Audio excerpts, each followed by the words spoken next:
여기 학생 식당에서 학식을 제공하는 중국인 영양사 때문에 한국이 고기조차 못 먹는 가난한 나라라고 오해했다던 프랑스 학생이 있습니다. 그러나 그녀는 교환학생으로 파리 대학교를 온 한국인 학생이 영양사로 고용되고 난 후 처음 먹어본 학식에 엄청난 충격을 받고 학교를 자퇴하고 말았다고 하는데요. 그렇다면 이 프랑스 학생 식당에서는 대체 무슨 일이 있었던 것일까요? 안녕하세요. 저는 프랑스 파리 대학교에서 교육학과를 전공하고 있는 카롤이라고 합니다. 파리 대학교 기숙사에서 지내고 있는 저는 매번 점심시간이 될 때면 대학교 기숙사의 학생 식당을 자주 이용했었는데 얼마 전 중국인 영양사가 오고 난 뒤로는 단 한 번도 이용하지 않았는데요. 중국인 영양사분은 무려 1년이 넘는 시간 동안 파리 대학교의 학생 식당을 운영했었는데 어느 순간부터 도저히 먹을 수 없는 이상한 냄새의 요리는 물론 박쥐를 이용한 학식이 나오기 일쑤였고 저뿐만 아니라 다른 학생들도 대체 이게 무슨 기괴한 음식의 학생 식당이냐며 기겁했기 때문입니다. 하지만 중국인 영양사분은 오히려 이러한 중국만의 특별한 요리들은 돈을 주고도 먹지 못하는 것이라며 학생 식당을 이용하지 않을 거면 전부 학식 신청을 그만두라는 어처구니 없는 태도를 보였고 심지어는 학생들에게 입맛이 가난한 학생들은 그저 평범하고 특별함도 없는 한국의 한식이나 먹으러 가라는 험담까지 했는데요. 중국인 영양사분은 종종 학생 식당에서 친구들과 밥을 먹고 있을 때면 뜬금없이 테이블로 찾아와 중국 요리의 맛이 기가 막히지 않냐는 질문과 함께 동영상으로 한국의 요리들을 보여주며 한국은 고기도 못 먹는 가난한 나라인데 중국의 요리들을 먹을 수 있는 이곳 대학교 학생들은 축복을 받은 것이라는 이해할 수 없는 행동까지 보이기도 했죠. 결국 중국인 영양사분의 맛도 없고 고약한 학식 구성 때문인지 학생 식당의 이용률은 점점 줄어들었고 결국 참다 못한 저는 학생회장 소속 친구들과 회의를 통해 영양사를 교체해야 된다는 탄원서를 학교 측에 제출하자는 의견이 모였는데요. 그런데 학생회 소속 중 평소 한국 여행도 자주 가고 관심이 많았던 친구 레일라는 중국인 영양사의 거짓을 폭로하기 위해서는 일단 한국으로 가서 사실을 확인해 볼 필요가 있을 것 같다는 제안을 했고 마침 대학교 방학 기간도 코앞에 있던 터라 저와 몇몇 학생의 친구들은 그룹을 만들어 한국으로 떠나게 되었습니다. 평소 중국인 영양사분은 저희에게 한국 같은 나라는 가난해서 박쥐나 고기도 못 먹는데 너희는 축복을 받은 것이라는 말을 굉장히 많이 했기에 저는 한국이 정말 가난한 후진국인지 눈으로 확인하고 싶었거든요. 그런데 아니나 다를까 저와 학생회 소속 친구들은 1개월 뒤 도착하게 된 한국에서 그만 엄청난 충격을 받고 말았습니다. 한국의 인천공항 통로에는 이미 수많은 레스토랑 야외 식당들이 운영되고 있던 것은 물론 대부분의 한국인 손님들은 저희는 비싸서 먹어보지도 못한 스테이크나 고기 요리를 평범한 듯 먹고 있었기 때문인데요. 특히나 더욱 신기했던 것은 공항 내부에 이러한 야외 식당들이 아무런 문제 없이 운영되고 있는 모습이었습니다. 실제로 아직 프랑스에서는 공항 내부에 식당이 있기는커녕 너무나 심각한 도난과 범죄 문제 때문에 그 흔한 커피숍조차 찾아보기가 힘들 정도인데 한국의 공항 내부에는 비싼 요리를 제공하는 식당은 물론 셀 수 없을 만큼 많은 고급 카페가 심야까지 운영되고 있었거든요. 한국은 100% 가난한 나라라고 거짓말을 하던 중국인 영양사분의 말은 그저 의미 없는 열등감에 불과했고 오히려 한국은 제가 태어난 나라 프랑스보다 더욱 부유한 나라처럼 느껴지기도 했습니다. 그런데 바로 그 순간 평소 한국 여행을 자주 해왔다던 레일라는 환호성을 지르더니 보여줄 것이 있다며 어딘가로 뛰어가기 시작했고 약 5분 뒤 레일라의 뒤를 따라 공항 중앙 통로에 도착한 저는 순간 두 눈을 의심하고 말았습니다. 인천공항 통로에는 한국을 방문한 외국인들을 위한 무료 뷔페 시스템이 공항 통로에서 진행되고 있었고 이는 마치 프랑스에서는 비싸서 이용해보지도 못했던 출장 뷔페의 모습과 똑같았기 때문인데요. 레일라는 인천공항에서 한 달에 한 번씩 한국을 방문하는 외국인들을 위해 이러한 음식 홍보 뷔페 프로그램이 진행되고 있다며 저희에게도 한 번씩 먹어보라고 했고 저는 그 순간 귀를 의심하고 말았습니다. 가난한 나라라면 엄두도 내지 못할 소고기와 돼지고기는 물론 딱 봐도 비싸 보이는 한식 반찬들이 그저 무료로 외국인들에게 전부 제공되고 있었기 때문인데요. 또한 더욱 놀라웠던 것은 한국인과 외국인들 모두가 정해진 순서에 맞춰 시민의식을 지킨 줄서기를 하고 있는 모습이었습니다. 만약 프랑스에서 이러한 비싼 뷔페 프로그램을 진행했다면 시민의식이 낮은 프랑스인들에 의해 모든 반찬이 전부 5분 만에 없어졌을 것이 분명한데 오히려 옆에서 뷔페를 구경하던 한국인들은 한국 음식을 먹는 방법을 모르는 외국인들에게 따뜻한 배려와 친절을 보여주며 한식을 먹는 방법을 알려주고 있었고, 이것은 영락없는 최선진국의 높은 시민의식 모습이었어요. 또한 한국은 얼마나 부유한 나라인지 고기를 무한정으로 제공하고 있었고, 레일라는 당황한 저의 표정을 보더니 한국인들에게 소고기와 돼지고기 그리고 김치는 뗄래야 뗄 수 없는 고유의 음식이라며 가난한 나라 중국과는 비교조차 하지 말아야 된다는 뿌듯함을 보이더군요. 프랑스에서는 비싸서 고기를 제대로 먹어본 적도 별로 없었는데 인천공항에서 무료로 제공되고 있던 뷔페는 한국인들이 얼마나 돈이 남아도는 국가인지 예측할 수 있을 정도였고, 한국을 처음 경험한 학생회 소속 몇몇 친구들도 이렇게나 부자인 나라 한국에서 사는 한국인들이 너무나 부럽다며 음식에서 눈을 떼지 못했습니다. 처음 먹어본 한식은 중국인 영양사분이 제공하던 이상하고 냄새나던 중식과는 차원이 다를 정도였고, 저는 바로 그 순간 학생 식당을 한국인 영양사분으로 무조건 교체해서 고용해야 된다는 생각이 번뜩였죠. 하지만 한국의 선진국 놀라움은 여기서 끝나지 않았는데요. 공항에서 제공하는 한식으로 간단한 점심을 마친 뒤 레일라는 일단 호텔에 짐을 풀고 서울을 구경해보자며 공항철도를 타자고 했고, 저는 그 순간 큰 패닉에 빠지고 말았습니다. 아니, 공항에 철도가 있을 수 있다니.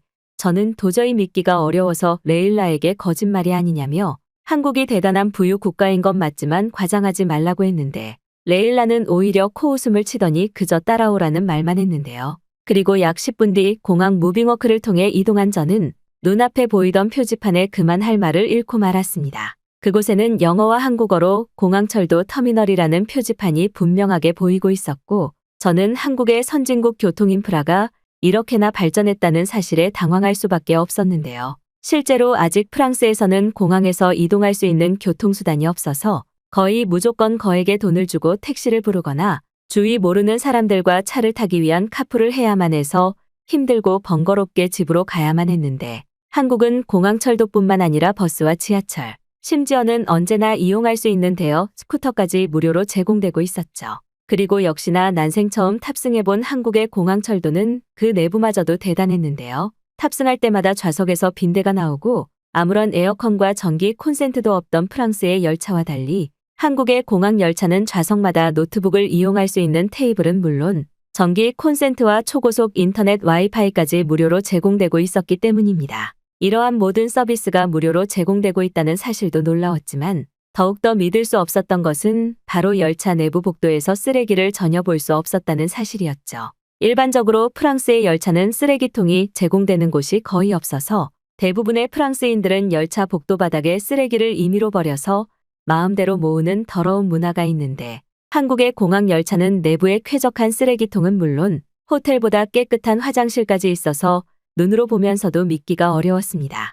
특히나 한국인들은 얼마나 돈이 많은 부유한 나라의 사람들인지 대부분의 승객들이 노트북을 하며 공항 열차의 여유를 즐기고 있었고, 심지어 한 한국인 승객은 비싼 노트북의 도난은 전혀 신경 쓰지 않는지 노트북을 좌석 테이블 위에 그대로 올려놓은 채 낮잠을 자는 모습까지 볼 수 있더군요. 이미 한국인들의 시민의식이나 삶의 수준은 프랑스와 중국은 따라잡을 수도 없는 부유 국가의 반열에 오른 지 오래였고, 저는 그제서야 왜 레일라가 평소 한국이 제일 살기 좋은 나라라고 노래를 불렀는지 이해가 되기 시작했습니다. 편안하게 좌석에 앉아 전기 콘센트로 휴대폰을 충전하며 와이파이를 이용하니 그저 천국이 따로 없었고, 저뿐만 아니라 다른 학생회 소속 친구들도 이렇게나 살기 좋은 한국에서 대학생 생활을 한다면 너무나 좋을 것 같다며 진지하게 한국으로의 교환 학생도 생각하고 있더군요. 그렇게 저희는 편안하고 놀라운 한국의 대중교통 인프라를 이용해 안전하게 이동할 수 있었고,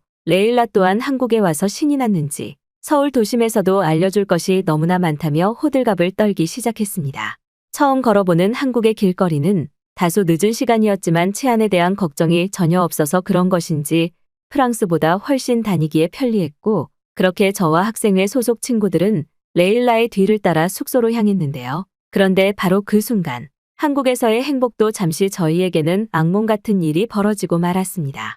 숙소까지는 도착하기에 20분 정도의 시간이 남은 시간, 갑자기 하늘에서는 태풍 같은 폭우가 쏟아져 내리기 시작했고, 저희는 급작스럽게 내리는 엄청난 양의 폭우에 신발까지 전부 젖어버려 더는 걸어가는 것이 불가능한 날씨 사고가 발생하고 말았기 때문이죠. 다행스럽게도 방수 가방에 여분의 옷을 넣어 놓았기에 갈아입을 수 있는 옷은 가지고 있었으나 문제는 머리부터 발끝까지 전부 젖어버려 몇몇 친구들에게는 감기 증상까지 나타나기 시작했기 때문입니다. 그런데 바로 그때 레일라는 휴대폰으로 무언가를 검색하더니 자신에게 해결 방법이 있다며 옆에 있던 주차장 건물로 향하기 시작했고, 저는 레일라가 완전히 미쳐버렸나 싶어서 주차장으로 가야 할 시간에 빨리 숙소로 걸어가자고 화를 낼 수밖에 없었는데요. 하지만 레일라는 자신을 믿어보라는 말을 하고는 주차장 건물 지하 내부로 들어갔고, 결국 저와 학생회 소속 친구들은 어쩔 수 없이 따라갈 수밖에 없었습니다. 그런데 레일라의 뒤를 따라 지하주차장 건물에 도착한 저는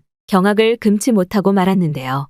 그곳에는 마치 스파시설과 같은 깨끗한 샤워시설이 상당한 규모로 설치되어 있었고, 이미 많은 한국인들이 따뜻한 온수로 샤워를 하며 머리를 말리고 있었기 때문입니다. 상식적으로 주차장 건물에 샤워시설이 있다니 저는 도저히 믿을 수 없는 영화 같은 장면에 레일라에게 이곳은 뭐냐고 물어보았고, 돌아온 레일라의 대답은 꽤나 충격적이었죠. 알고 봤더니 한국에서는 자전거로 출퇴근하는 사람들을 위해 이러한 간이샤워 시설이 공용 주차장 곳곳에 설치되어 저렴한 비용으로 운영되고 있던 것이었고, 특히나 따뜻한 온수까지 사용할 수 있는 샤워시설의 모습은 저에게는 기적에 가까웠습니다. 심지어 저희와 같은 급작스러운 폭우 피해의 사람들을 위한 것인지 샤워시설 바로 옆에는 옷을 급속 건조시킬 수 있는 건조기마저 무료로 제공되고 있었고, 저는 그 순간 한국인들의 똑똑함과 말도 안 되는 편리한 인프라에 그만 체념하고 말았죠. 한국은 감히 중국이나 프랑스가 넘볼 수도 없는 도시 인프라 시설들이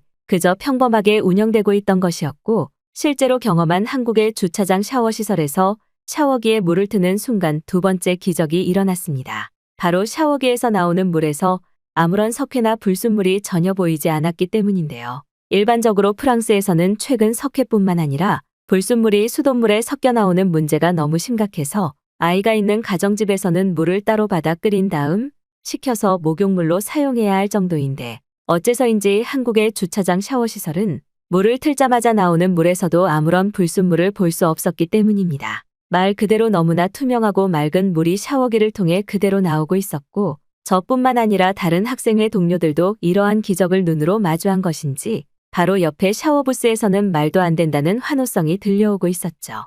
한국인들에게는 그저 너무나 평범한 샤워시설이겠지만 항상 깨끗한 물로 샤워를 하는 것이 소원이었던 저와 학생들에게는 기숙사의 지옥 같은 불순물 샤워를 잊게 해주는 천국에 가까웠고, 이러한 깨끗한 물이 공용시설에서마저 나오고 있는 모습에 한국인들의 가정집은 대체 얼마나 천국일까라는 부러움이 몰려오기도 했습니다. 심지어 프랑스의 가정집에서는 거의 설치되어 있지 않은 호스 샤워기까지 설치되어 있어서 너무나 편리하게 샤워를 할 수 있었고, 샤워장 바닥에서 따뜻한 온돌난방까지 느껴지는 발의 감촉은 정말 한국으로 이민이 오고 싶을 정도였어요. 약 30분 만의 시간으로 샤워부터 옷의 건조 심지어는 신발 건조까지 전부 완료할 수 있었던 저는 이러한 시설이 운영되고 있는 한국에 너무나 감사한 마음이 들었고, 비에 젖어 추위에 덜덜 떨던 다른 친구들도 한국에 주차장 샤워시설이 없었다면 아마 100% 감기에 걸렸을 것이라며 상쾌한 표정을 보이더군요. 그러나 알고 봤더니 한국에서는 단순한 샤워시설뿐만 아니라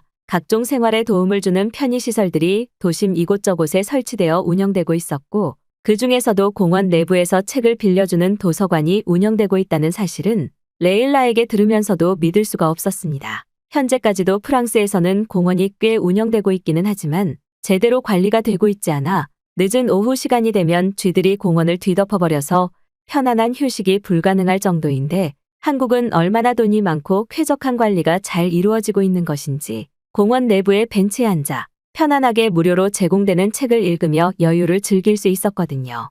실제로 한강공원 근처에서 여유를 즐기고 있는 한국인들의 모습은 영락없는 최선진국 부자나라 사람들의 모습이었고, 저는 이러한 모든 모습을 사진으로 찍어 한국을 전혀 모르던 친구들에게 전송해주기도 했습니다. 그 후 한국에서 약 일주일 동안 방학 시간을 보낸 저와 학생회 소속 친구들은 여행 마지막 날 저희가 경험했었던 인천공항 한식 뷔페의 동영상을 편집해 프랑스 대학교 학생운영관리위원회에 전송했고, 얼마 지나지 않아 한국인 영양사로 학생식당 운영관리를 교체하겠다는 통쾌한 답변을 전달받을 수 있었습니다.